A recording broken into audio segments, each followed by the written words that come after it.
Welcome to my channel SK knowledge class. दोस्तों, आज के इस वीडियो में आपको बताऊंगा प्रथम 10 समप्राकृत संख्याओं का माध्य ज्ञात करने। वीडियो को पूरा लास्ट तक देखना है। क्या करा है कि प्रथम 10 समप्राकृत संख्याओं का माध्य है। ऑप्शन ए में है 110, बी में है 11, सी में है 10 और डी में है 100 ऑप्शन। सबसे पहले आपको समझना होगा कि प्राकृत संख्या होता क्या है।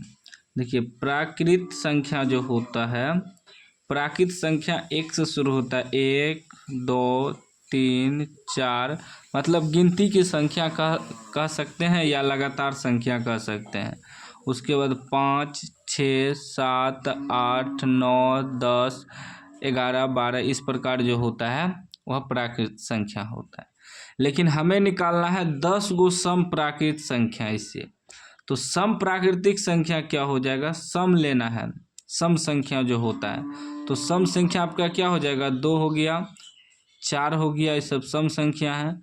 6 हो गया, 8 हो गया, 10 हो गया, 12 हो गया। इस प्रकार जो है ये सम संख्या हो जाएगा। तो वही सम प्राकृतिक संख्याओं का हमें माध्य निकालना है। तो सबसे पहले आंकड़े बनाना है। लिखेंगे सम प्राकृतिक संख्या, सम प्राकृत संख्या। तो सम प्राकृतिक संख्या आपका क्या हो जाएगा, 10 गो लेना है।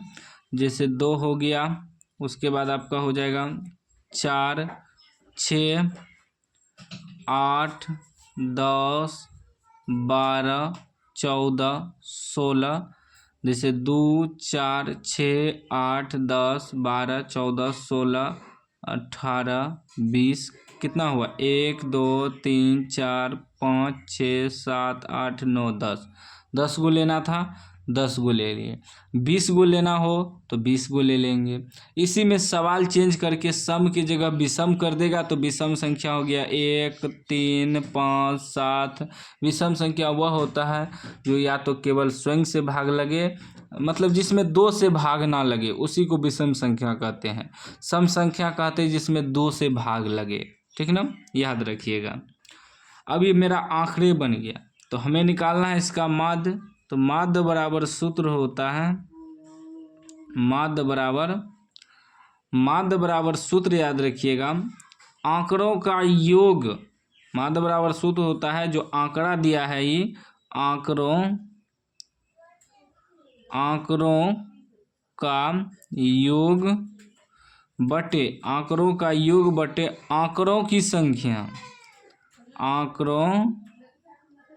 आंकड़ों की संख्या, ठीक ना, यही सूत्र होता है माध्य बराबर आंकड़ों का योग। आंकड़ों का योग मतलब हुआ ये जो आंकड़ा दिया है इसका योग। जैसे कि 2 + 4 + 6 + 8 + 10 + 12 + 14 + 16 + 18 + 20, ये आंकड़ों का योग हो गया। इसके बटे में करा आंकड़ों की संख्या। आंकड़ों की संख्या कितना हुआ, 1, 2, 3, 4, 5, 6, 7, 8, 9, 10। 10 से भाग दे देंगे इसके बटे में, ठीक ना। अब देखिए टोटल को जोड़िए तो 0, 8, 6, 14, 14, 4, 18, 2, 20, 20, 20, 20, 8, 28, 28, 6, 34, 4, 38, 2, 40 के 0 हासिल 4 बचा। 2, 1, 3, 4, 5, 6, 7, 7, 4, 11/10। 0, 0 कट गया, क्या बच गया, 11। 11 आपका आंसर हो गया, माध्य निकल गया, ठीक ना। तो 11 ऑप्शन है, ऑप्शन बी में है, बी आपका राइट आंसर हो जाएगा। इस प्रकार आपको प्रथम 10 समप्राकृतिक संख्याओं का माध्य निकालना है। 10 के है, 20 के है, 50 के है, कुछ भी के है, बस आपको सम संख्या लेते जाना है। 50 गो कहेगा तो 50 गो लेना है, 10 गो कहेगा 10 गो, 5 गो कहेगा तो 5 गो लेना है। बस नियम याद रखना है, जो भी आंकड़ा दिया है उसका योगफल बटे जितना आंकड़ा दिया है टोटल संख्या नीचे बैठा देना है, भाग दे देना है, आंसर आपका निकल जाएगा। तो उम्मीद है सीख गए होंगे आज माध्य ज्ञात करने के लिए। अभी तक चैनल को सब्सक्राइब नहीं किया तो सब्सक्राइब कर लीजिए और घंटी को दबा के ऑल कर लीजिए।